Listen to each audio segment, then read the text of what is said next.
Hey, Matt. Hey. It's nice to have you back. Yeah, it's good to be back in here. So how things going this past week? Not so good. Still haven't been able to find any work, and just, putting in dozens and dozens of applications and resumes and just not getting any callbacks. And, I'll put in, I'll work at it, maybe Right. 4 or 5 hours a day, and then I can't do it anymore. I'm just tired, but then I feel like, well, I got to do something because I still don't have a job. And Right, exactly. Well, I want to ask you something. If you woke up in the morning and there was a miracle, okay, and things had changed, what would that look like to me? that, I'd have my old job. Your old job. Yeah, Okay. I mean, I loved that job. Right.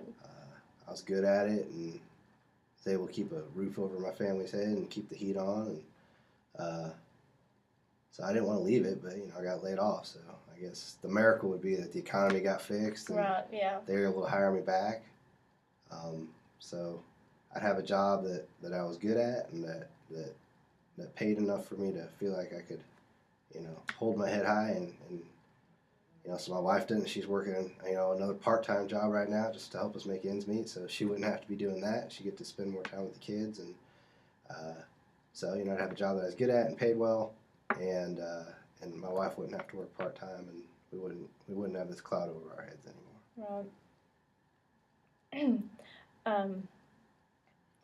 So what would be the first sign? You've told me that, but who would be the first ones to notice that this miracle had happened? Oh, my wife, I guess. I mean, she's been great throughout all of this.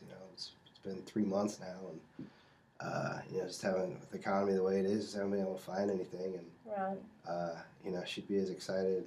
She'd be excited because things would be better for us as a family, but I think she'd be excited for me too, just because she knows how hard this has been for me not having work. So how would you respond to her? To her excitement? How would that make you feel? Yeah, I'd feel proud, like that I'd finally gotten out of this rut and I'd accomplished something, and uh, you know, I probably wouldn't say let's go celebrate because we don't have any money yet. Right, But yeah. as soon as that first paycheck comes in, maybe we'd pay off some bills, and then as soon as the second paycheck comes in, then I'd take her out and we'd go celebrate, and we'd just kind of throw not a huge party, but just her and me and maybe the kids. Okay, sounds good. Sounds good. Well, that sounds good. And I was going to ask you too, if you've ever been close to that before, those feelings before. I guess that when you used to have that job. Yeah, I guess I took it for granted. Mm-hmm. So, I've never been unemployed before, so right. I just thought I'll always have a job if I want one. I'm a hard worker and I'm good at what I do, and now it's not. So that'll be a first for me, I guess, to feel that relief of getting a job. But I've felt relief before too. Like when my wife's second pregnancy was real dicey, and when he was born, and right. she was healthy and he was healthy, everyone was fine. So that cloud that I feel now kind of over me lifted. So. Well, I feel like this cloud will lift again for you as well. And you're putting in a lot of great effort. You're telling me all these things that you're doing in order to find a new job. Your wife's working a part-time job. I know that's hard for you, but that's a great support that you guys have in each other.